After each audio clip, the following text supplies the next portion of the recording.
Many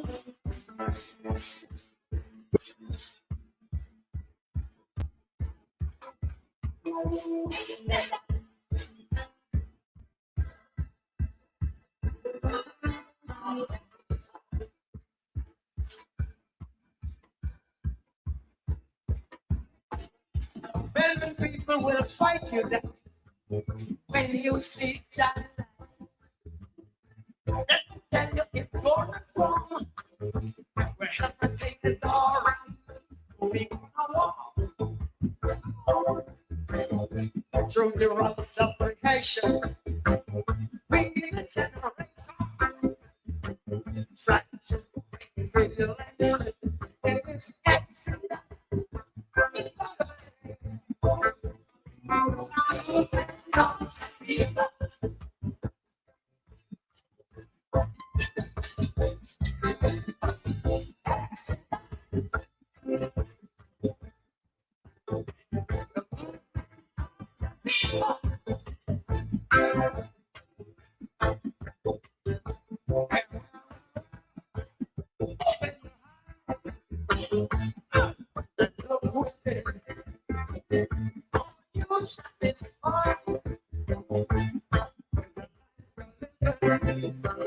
I know where we're going. I know where we're going. We go to the accident.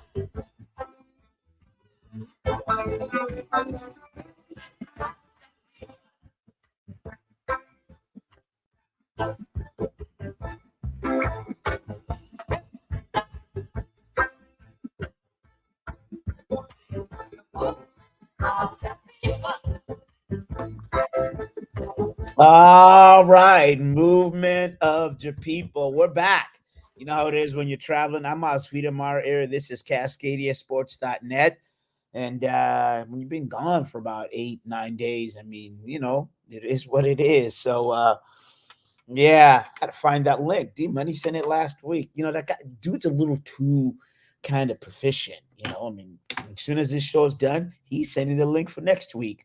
And so 7 days happens a lot. So there we are. But we are here back from the Super Bowl, and quite a lot of stuff was happening. A lot of stuff did happen. So do a little bit of give you some sports stuff that happened, obviously, and and not. Yeah, so D-Money said, not my problem. I know. 7 days, man. I don't even know how he keeps it all together. I can't. The guy's producing a whole bunch of shows, so, and his own and whatnot. But as I said, so we'll do some sports stuff. And then I've got some videos. We got Kelvin Leerdam, former Seattle Sounder player. He's now played for the LA Galaxy as well. And just a great guy, friend for a long, long time. And that's the thing about when you're covering sports, right? There's these connections you make, and you keep them obviously professional, but also, you know, there's some really good people in sports that are with that are there, that you create the relationships, and some you say publicly, some you don't, and just because that's the way, you know, the sports goes. I mean, it's really, you want to do this with integrity. Yes, he does. Good. So, you know, we'll get to that video, and then I've got some stuff from the Soul Fest they had over there at you all saw it on Saturday on CBS, and they had the taping on last Wednesday at the Palms Theater. So that was really quite an amazing feat. So I'll put in context what Super Bowl week is like. There's the game, obviously, but leading up to that, there is so many things happening starting from Sunday night. I don't know if you saw that, but if you go to CascadiaSports.net and also the YouTube channel, yeah, and you'll see the opening night. Opening night is when everybody's there, right?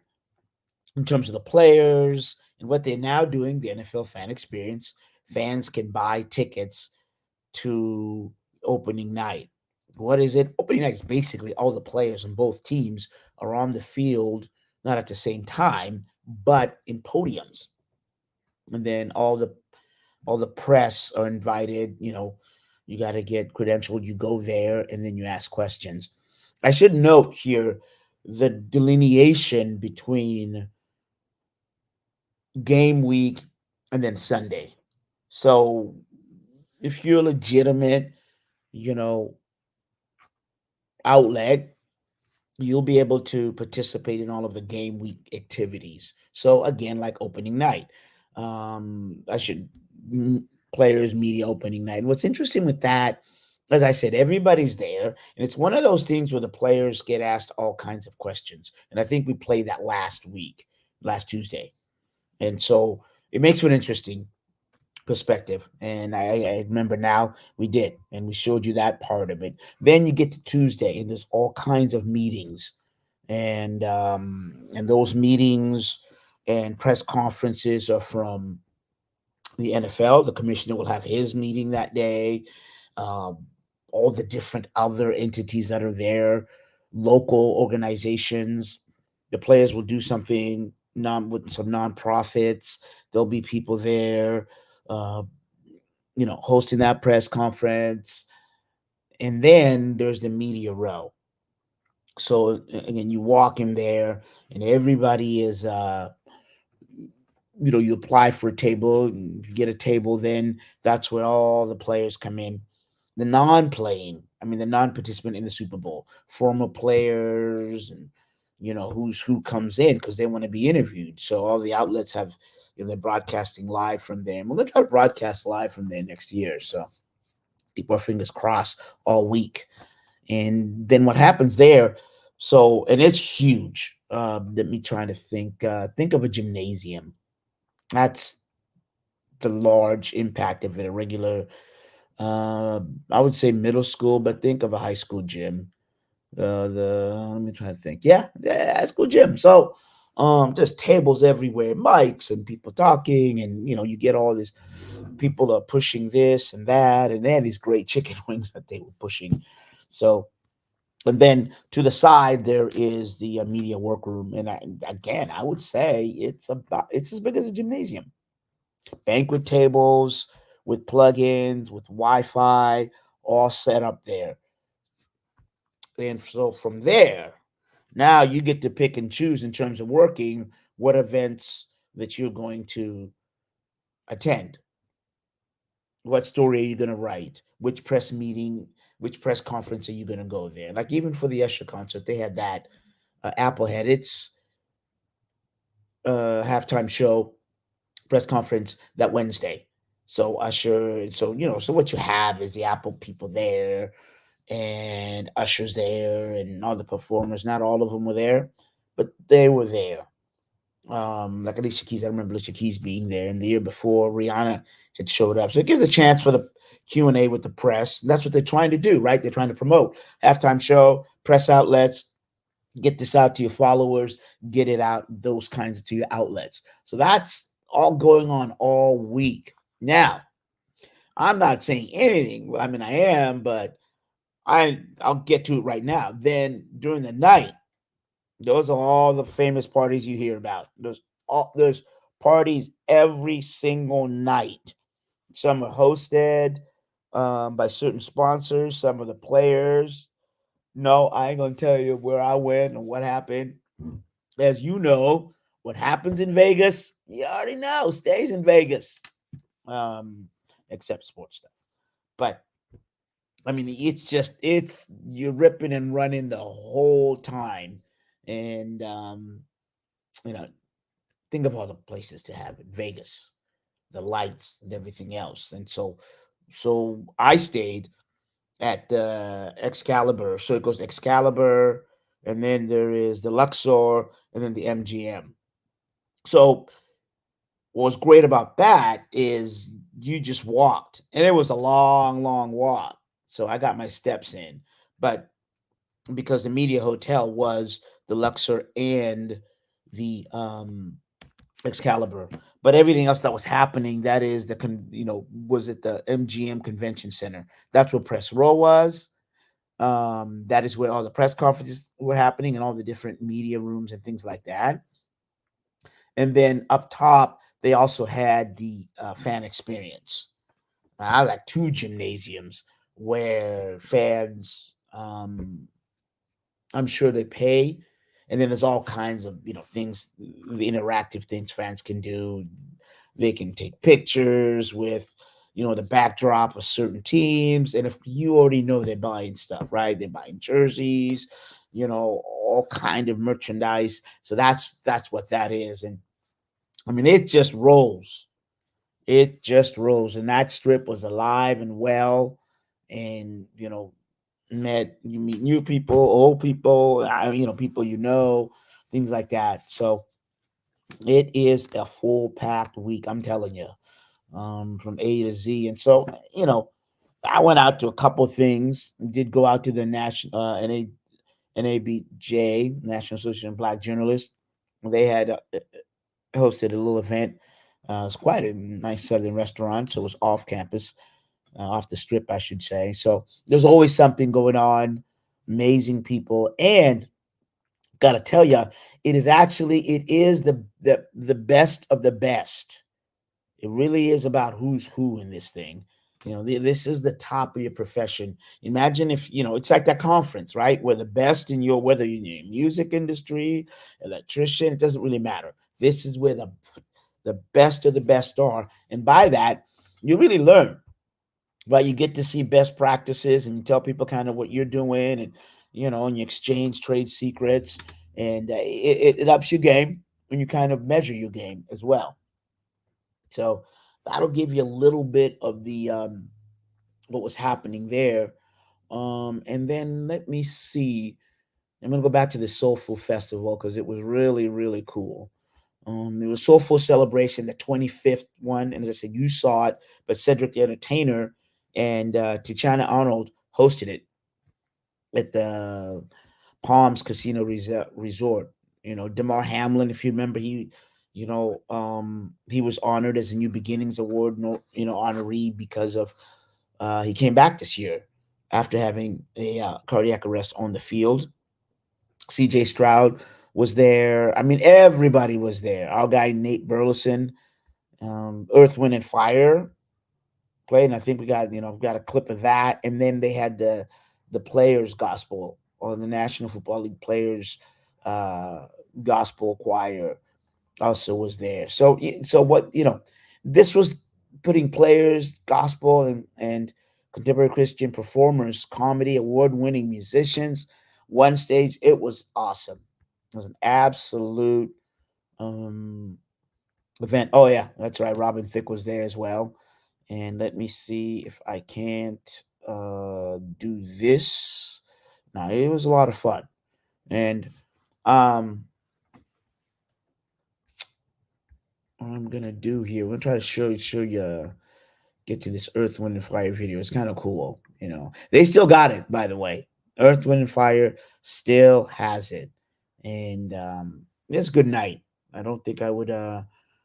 Oh, we're very honored to be here, to have a blast, have a great time, mixing it up with a lot of the NFL players who are singing and playing instruments and so forth.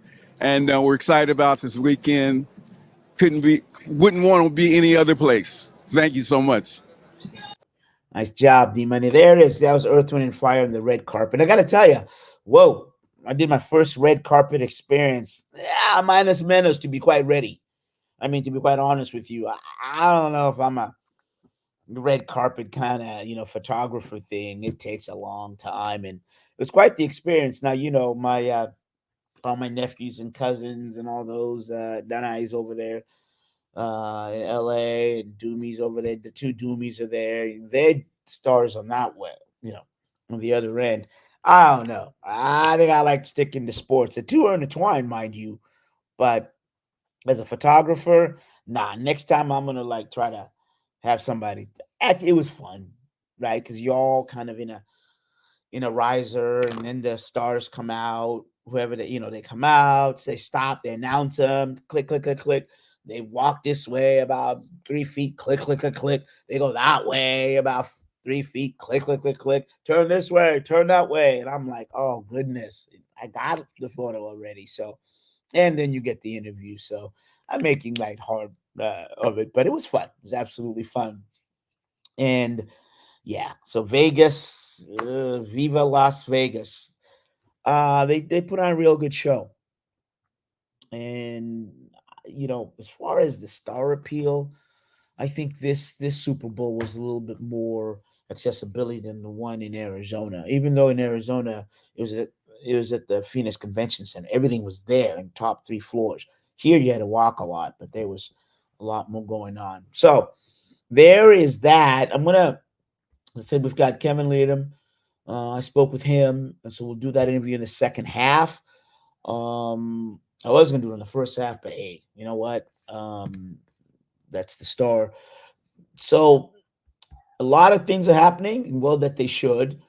And I'm gonna hit the football a little bit, and then we'll get to the soccer on the other side. So really, the Seattle Seahawks, where are they now? Well, where they are now right now is Mike McDonald, the head coach, has now hired Arden Dade, who is he's the new kind of defensive coordinator. Not kind of, he's a defensive coordinator. But he was an assistant to Dan Quinn, and he was in Atlanta. So, and then also in Dallas. So Dode is actually a Dan Quinn disciple, if you will. And so why that's important is if you remember, they were talking about Dan Quinn early on when the Seahawks let go of Pete Carroll. The odds-on favorite was Dan Quinn. Remember, he was here, helped architect the Legion of Boom here, the legendary one. And then he went on to coach in Atlanta. Quinn did. And then after that, he became the defensive coordinator at Dallas, the Dallas Cowboys. So Duda was with him, and he was a little bit surprised, Arden was, when Dan Quinn was let go by Jerry Jones, and then Duda did not get the job, right? Because he was thinking, hey, you know what? I'm next in line here. I know Dan Quinn. Well, I mean, he's you know he's next up. You normally coaches can do that. Teams sometimes do that. Do you get the successor or not? But in this way, the Seahawks decide the Dallas Cowboys were like, nah, let's not. Let's go a different route, and which makes sense. And that's where they went.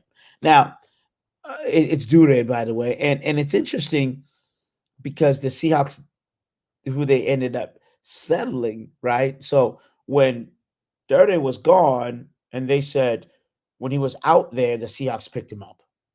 So I think this is a smart move there, and because he knows the kind of the Dan Quinn, but he's younger, innovative, and so it makes sense that they would go that way. And if you're asking me, kind of, he's 44 years old, and one of the things that Mike McDonald had said that he was going to call the defensive plays at that time when at his press conference. And Dirt has been around, and as I said, no head coaching experience, but been around now and experience. So what you're going to get here is the Baltimore Ravens way of playing, and then also you're going to get a sense of the Dan Quinn a little bit, and you're going to mold that. And so I think this is a really, really smart move here to create something new. So you've got the two best systems that are out there that McDonald liked, that he saw, and it's a good move. Now, I think I was in shock. Another great move was the hiring of Ryan Grubb as the offensive coordinator. If that name sounds familiar, he was the offensive coordinator last couple of years with Kellen DeBoer at University of Washington. And Grubb, having covered the Seahawks, innovative, creative type of offensive coordinator. And you're like, well, you can just say that about everybody. What makes him unique is the pre-snap movement. So Grubb's philosophy is we, the offense, are going to set the tone on the defense. San Francisco 49ers, a really good defense. What you saw with them is they there was no there was there was no deception, right? So, and in terms of when you have that, the Chiefs were able to over in the game to eventually ran to overcome the 49ers defense because the Chiefs offense was setting the tone. How do you do that? The pre-snap. So what you do in the first few plays, was 15 to 20, you're putting players in motion. Then you're watching whether where the linebackers go, where what happens with the cornerbacks.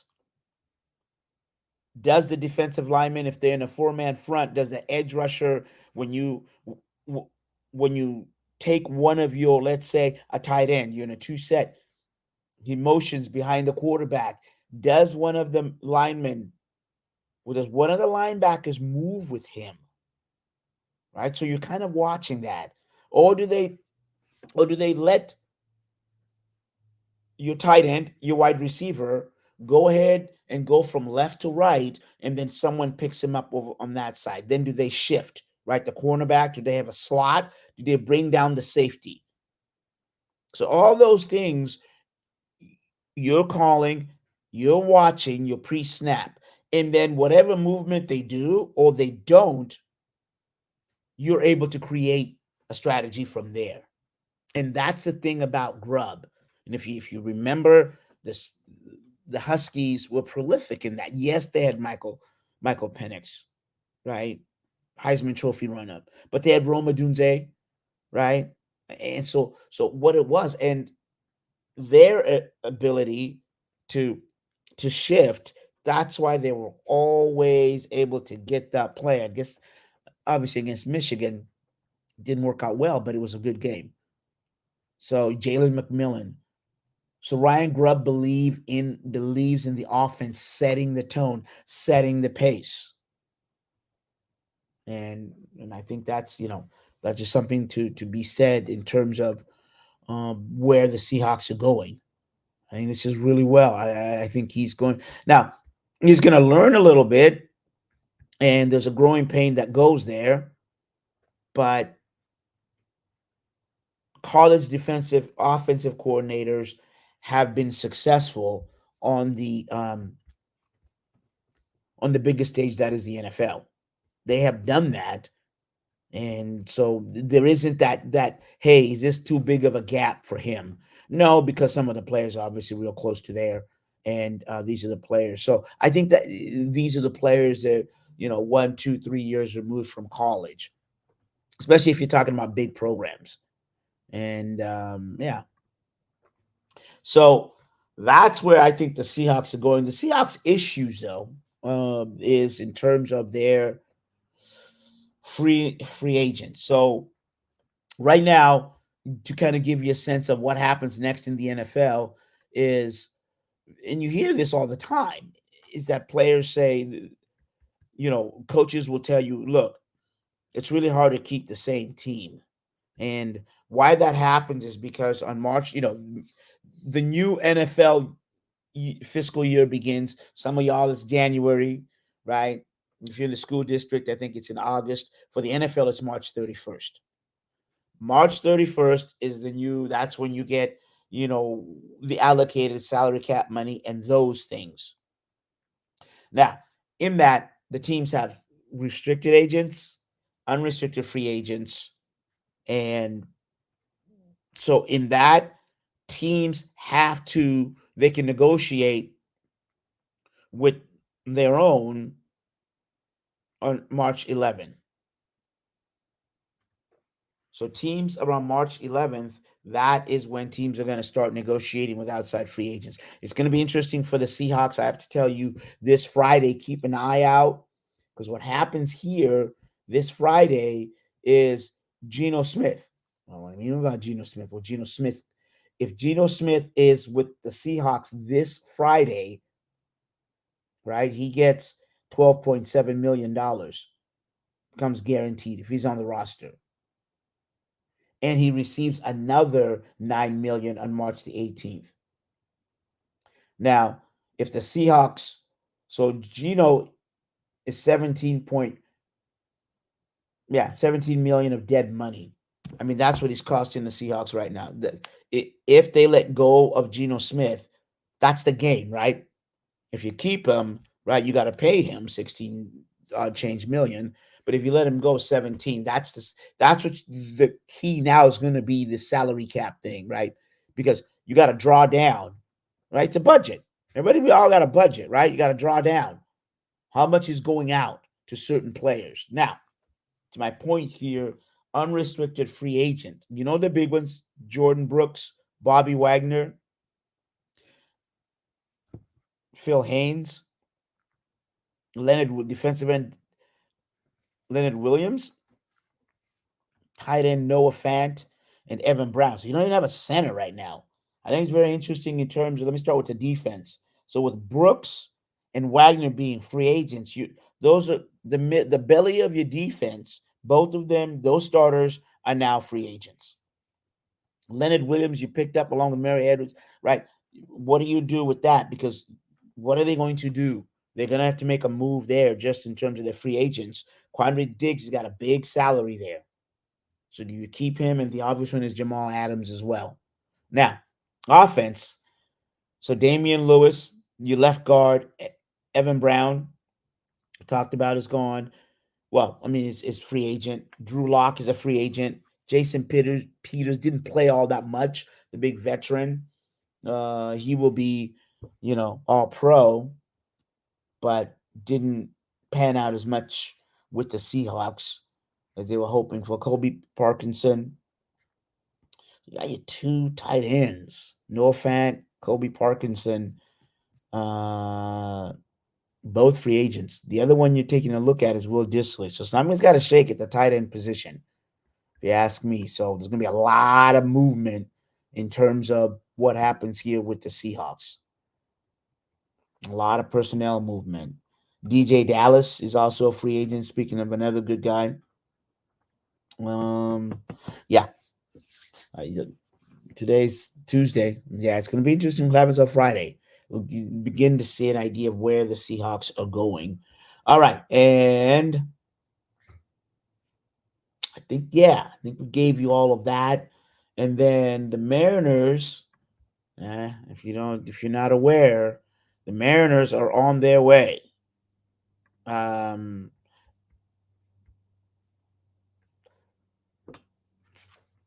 February 15th, 2 days, the pitchers and catchers report down there to Peoria. And then the first full squad workout is on February the 20th. So it's in Peoria. And, if you need a little bit of that melon, you can go out there. And here's kind of who the Mariners, remember they brought in right-handed pitcher Greg Santos, right-handed pitcher Austin Garth, free agent, catcher DH Mitch Garver, free agent signing, another catcher Zevi Zavala, in trade acquisition from the D-backs, if you remember, second base Jorge Polanco, and got him from the Twins, third base Luis Arias from the Red Sox, Luke Raley, outfielder, got him from the Rays, and of course, yes, you can go home again, Mitch Haniger. Remember, he played here from 2017 to 22, and the last move they made, outfielder Samad Taylor, was a trade acquisition from the Royals. So the Mariners kind of did their little due diligence. They got a new and I don't know if you can bring it up there on Twitter, but they have this all the way up. That's what their new signing is. It's called All the Way Up in terms of the slogan this year for the Seattle Mariners. Each year, each team tries to come up with a new philosophy. So, all right. We're up against the break, so we'll come back, talk a little Sounders here from Kelvin Leerdam, and that's it. This is Seattle Sports Weekly. I'm Mazvita Maraire. We'll be back after the break.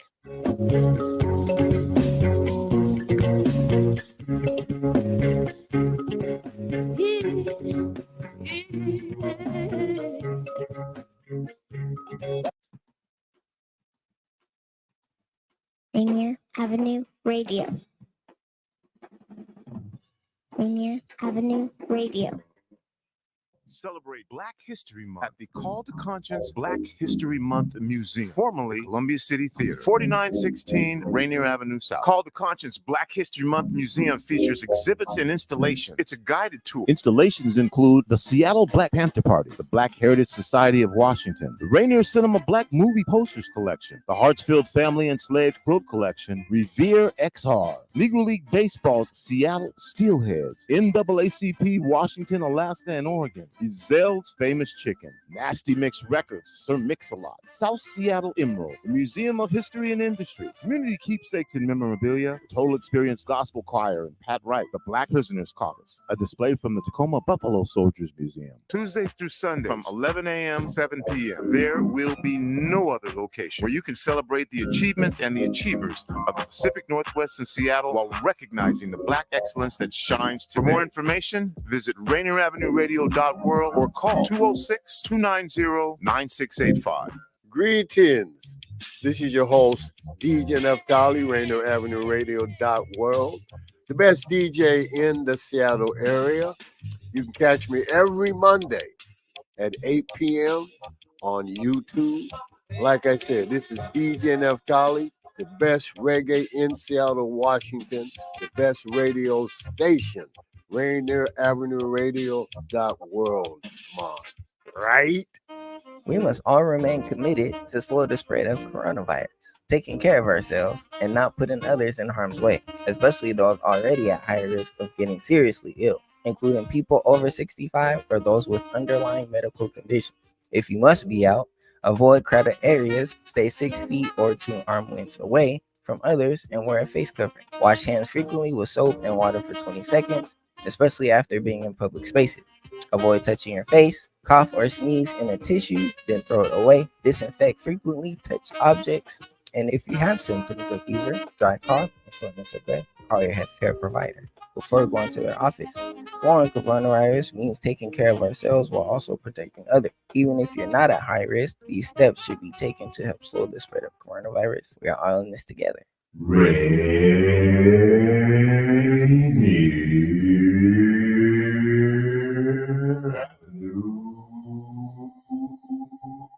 Radio.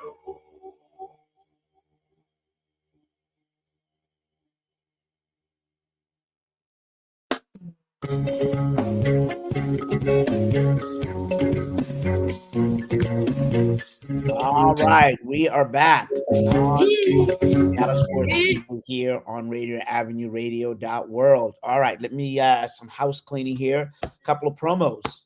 The Call to Conscience Museum is currently open Tuesday through Sunday for the month of February from 11 a.m. to 7 p.m. Get your tickets right now there it is, at calltoconscience.world. Also, Rainier Avenue Radio, we will be broadcasting and hosting the Nasty Mix Records reunion at the Columbia City Theater this Thursday, the 15th at 6 p.m., featuring appearances from Sir Mix-a-Lot, DJ Nasty Ness, Sheila Locke, and more. Man, yeah, I mean, everybody knows about, well, all those people there, but I went to school with Sir Mix-a-Lot. He went to Roosevelt, but y'all didn't know that, did you? Yeah, yep. Anthony, should I forget the last name now? But yeah, he's a good man then, and good dude now. And who could forget the legendary DJ Nasty Mix, Anthony Ray? That's right. That's exactly right.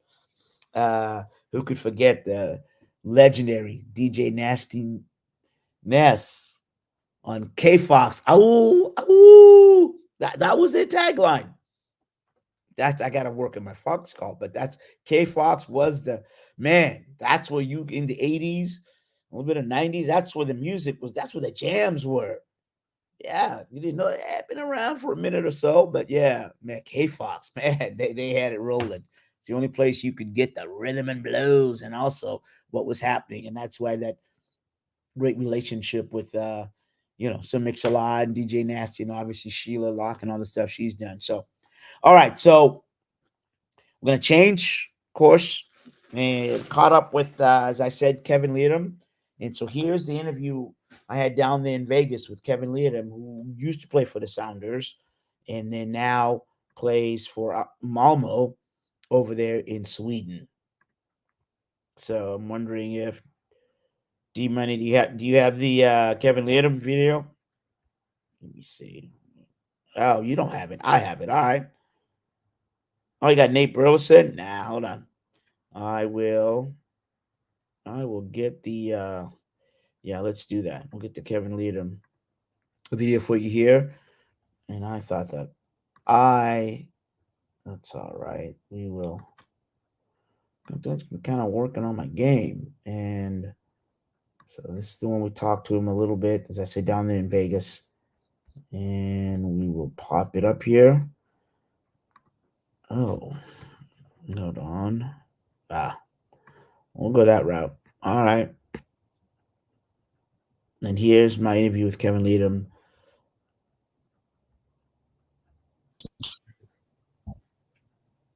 Back to the Netherlands. All right, so we have the pleasure here. We're joined by Kelvin Leerdam, former Sounders, obviously, Inter Miami, LA Galaxy, and now Hercules, the team you're not. I try to look it up. How you doing? And thanks for taking the time. I'm doing well. Thank you. I'm good. I just arrived in the Netherlands, so I'm a little bit tired, but jet lag, time difference. Even if I want to sleep, it doesn't come. So that's change. Obviously, that's absolute change. And you were with the Galaxy last year. How did all this come about? So yeah, I was obviously I was a free agent. Had decisions to make. You can stay in the US or go to different countries, but I have some family situations going on, with my dad and stuff. So you have to think. And and then that came, and I spoke to my wife. Okay, what are we going to do? My dad doesn't want to come to the US and stuff like that. So I decided to come back for a year here. So it's a homecoming, and obviously your dedication to family was the decision for this. Yeah. Big part, maybe the biggest part. Yeah. Yeah. Well, that's an honorable, that is an honorable trait there, son, taking care of family and dad. So, are they already playing? Because I went to the league title here. I mean, the table. Yeah, so they're over halfway of the season already. So season is approximately 2.5 months left, and then because of the European Championship that's coming up, so every league has to finish a little bit quicker than normal. And we have a fight. It's not gonna be easy. They want to obviously stay in. They had not the greatest start, but right now they're in a good spot. But obviously you want to make it a lot easier on yourself. So there's work to do.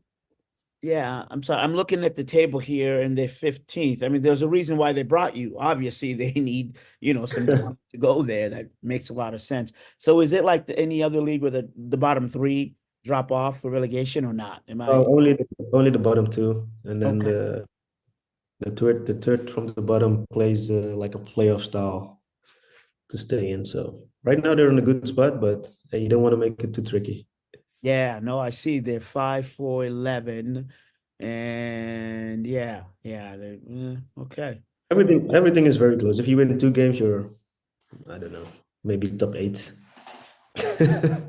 Oh, absolutely. I see. Yeah, the points are very close there. And then, of course, this is the top league, and I mean you've got PSV, Feyenoord, some of the Ajax. So this is the top of the top in terms of the Eredivisie, right? I mean, it's a Yeah, it's and it's also the team is they have a lot of young players, so I think I'm going to be the oldest immediately. So yeah, it's a very young team. That's what they try to sell on me too. Is come and help us with the young kids. And obviously I was in the same situation when I was a younger one. You don't know everything, and I had to listen to the likes of Van Bronckhorst or Roy Kai and those guys. So those are some big names, and I was fortunate to play with those guys. And but hopefully I can help these young guys to yeah in their development and yeah stay in. All right, Kelvin Leerdam is joining us and about his move over back home in the new league. So, have they talked to you about the position they want you to play or multiple positions? Yeah, I can play multiple positions, but first hand is going to be center back. So that's what they're looking for. Obviously, Holland is a totally different way of thinking. We like football first. We don't look at how big you are. It's all here. And yeah, I can play all the positions. I've played it for the Galaxy for a while. I've played it in Miami for a while. So it's nothing new. I've played it under Ronald Koeman here in the Netherlands. Under Peter Bosz, the coach from PSV now. So it's not a new position for me. Everybody knows me as a midfielder or a right back most of the time. But I've had plenty of games in my career as center back. So, Right, because it's center back. I mean, those other two positions, right back, obviously the ability to cover, man to man and also go down the wing. But midfield, the ability to have, I would say, to dribble or at least have good feet. So if you take those two, that actually bodes to a good center back, right? Because you're able to control the ball. Yeah, for me, the game is you have to just read and think ahead. That's the biggest part of me. Like I've had a lot of good coaches, but Ronald Koeman also always says smart players can play everywhere.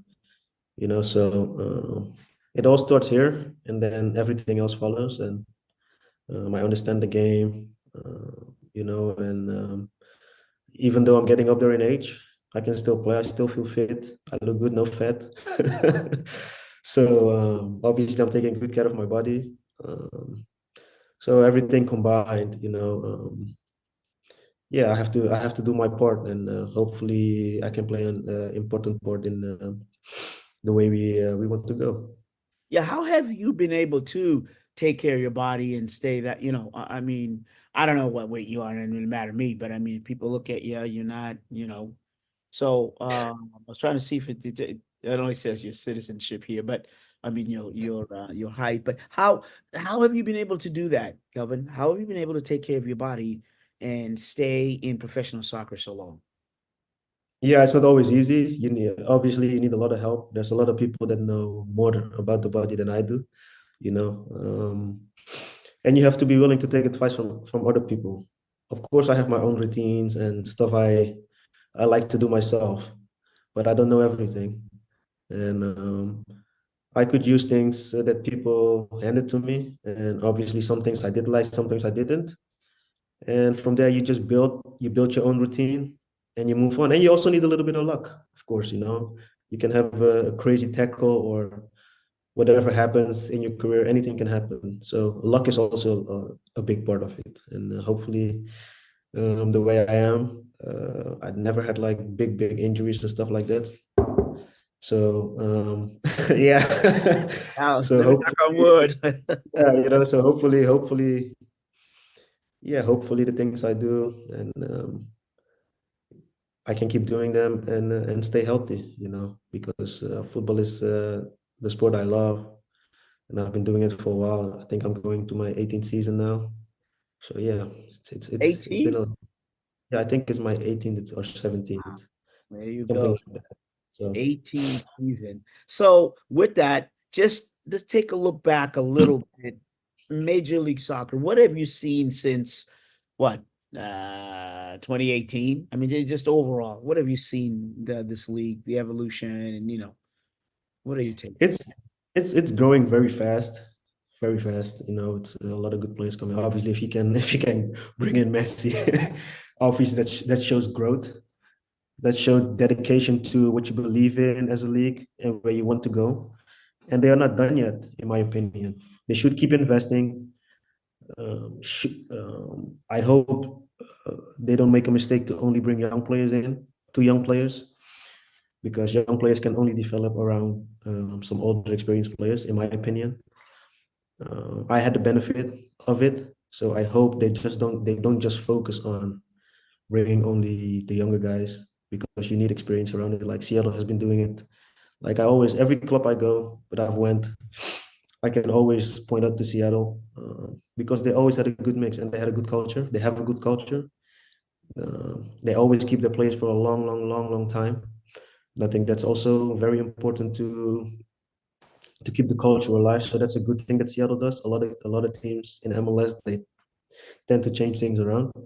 But if you look at the teams that are very successful in the last few years, since I've been there, it's been Seattle, it's been Portland, it's been Toronto. You know, teams that have a good core, a good mix of young and old. And I think that's gonna grow the leagues very fast. And yeah, they're heading in the right direction. Obviously, 2026 is coming up, and yeah, I hope they invest more. I hope they invest more. There's also other things they can do.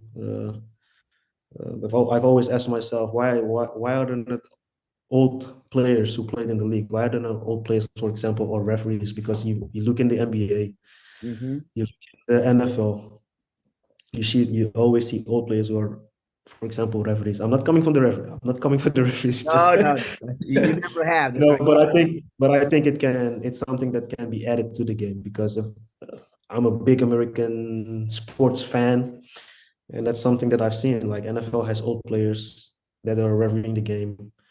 NBA have old players that have been refereeing them, or at least people who played. And I think that's going to be a better understanding of me, and maybe can also level up the play, you know. And yeah, maybe that's something they can look into, develop it even more. That's a good in idea. my- So former Seattle Sounder, Kelvin Leerdam is talking with us, and he's now went back home, and and he's talking just about what's needed for the mixture, young players and old players, kind of that mentorship, but also to help both young players, fantastic, but not so sure they've got the wise and the wise ones. The older players have the brain trust, but the legs maybe not so much after 10 years, whatnot, which is not bad. But let me kind of pivot a little bit here. We just got a couple minutes. You said you like sports down here in Vegas, so who do you got on Sunday? If I wasn't there, I would go. If I didn't come back, I wouldn't come to Vegas. But unfortunately, or fortunately, it depends how you see it. Yeah, well, you can also watch this thing. Who do you Yeah, got? you know, It's Kansas City, or you have the San Francisco 49ers? Have my you been- heart want my heart wants to bet against Kansas because I'm a big Baltimore fan. But What? you know, yeah, I didn't watch any of the sports programs the first 3-4 days after Baltimore lost. It was painful. It was very painful, you know.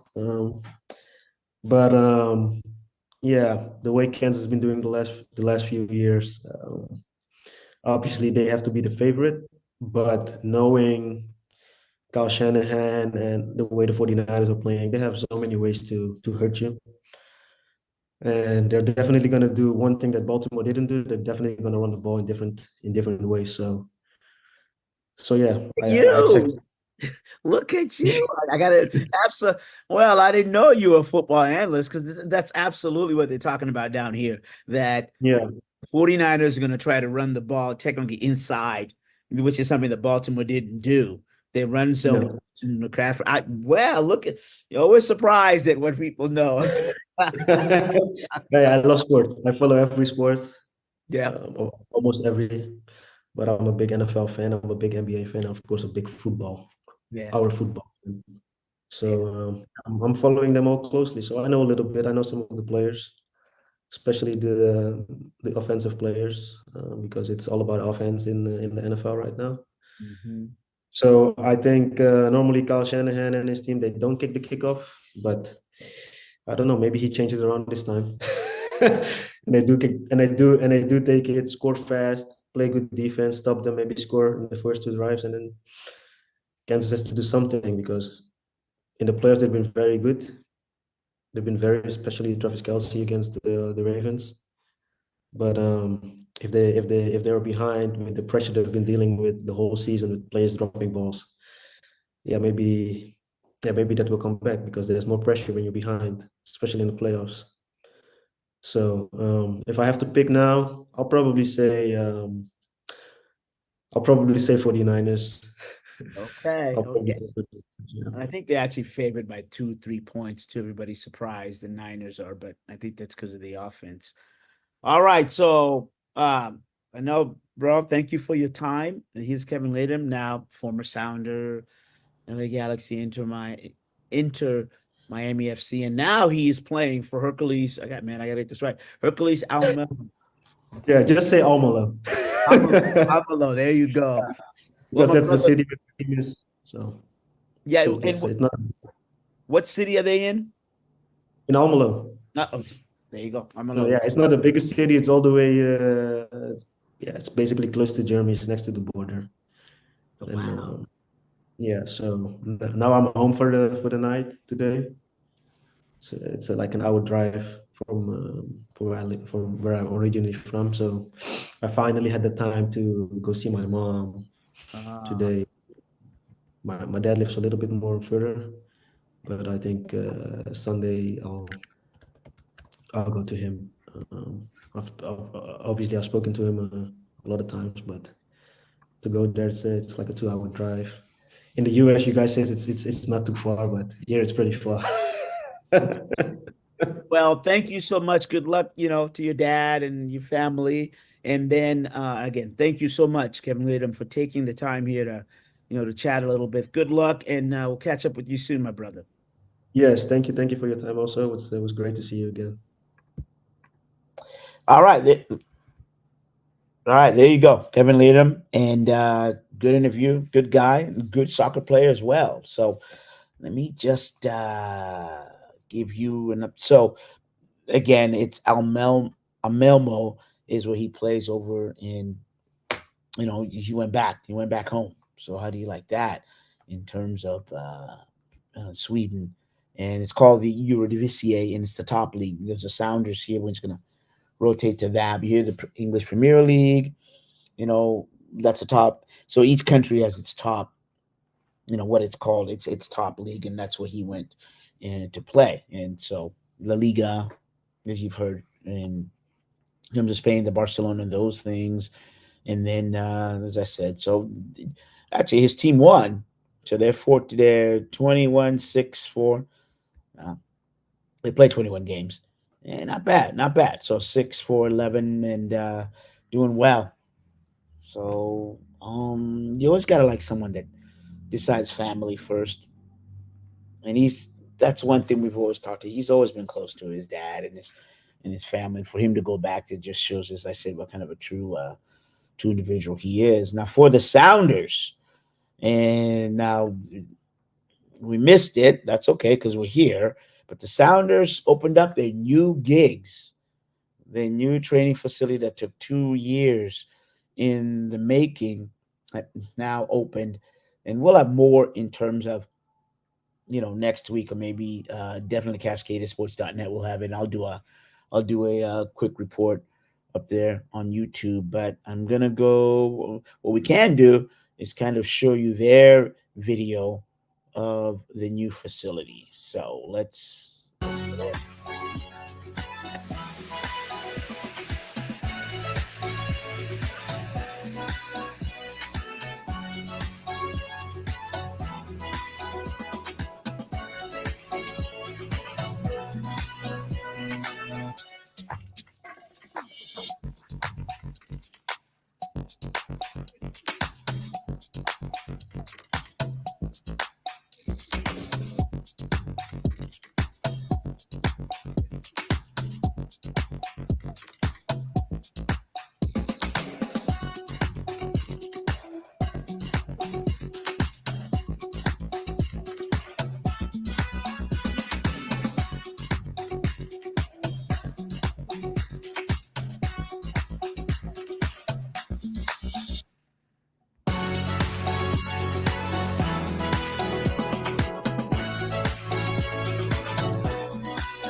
All right, there you go. The Seattle Sounders, just in terms of their new facility, pretty amazing. It's a 2 years in the making, and they finally shut me up because in all the years I was covering the Sounders, they used to say they're a big club, and I was saying, you know what? If where's the money? And I said that for a lot of years when they're practicing at Starfire, which used to be some of y'all soccer people, you know that, as that used to be the Fort Dent. We used to play a lot of soccer, but the reason I would say that is because it the Storm are doing it too, right? Having that state of the art facility, having state of the art facilities and all the fields and everything else is critical. It shows how what you think of your players, and it's helpful in terms of recruitment. And when you're in that stratosphere, you see that with the the Seahawks, in terms of the Virginia Mason Center. And I tell you about it every so often, but it's just state of the art. The weight rooms, in terms of the regeneration rooms, you saw some of the trainers' tables there. You saw the cryogenic room, in terms of get them ready. And that's for rehab, and nutritions are there, and the big media room that's there, and so those things matter. Those things matter to the players, and for them to say, yeah, this is a big club, and also it gets them ready, right? How you take care of your players, they will perform. And again, as I said, it becomes a destination. The Storm are doing that, and they'll have some big nuts to do about their new facility. But again, free agents and players look at that hey, they're willing to spend the time and the money in terms of for us to take care of us. So those things are important. They matter, and more to you. All right, so that is the time. And so I'll look for the link coming up by D Money in a few minutes here for next week. So we're back next week. I'm Mazvita Maraire for the Seattle Sports Weekly here on of CascadiaSports.net. We're on Rainier Avenue Radio.world. And D, I don't know who's coming after this, but we got plenty of shows. Continue to watch. There it is. Clean Greens coming after this, hosted by Biani Scott and Christina Chambers. Again, for Rainier Avenue Radio.world, I'm Mazvita Maraire.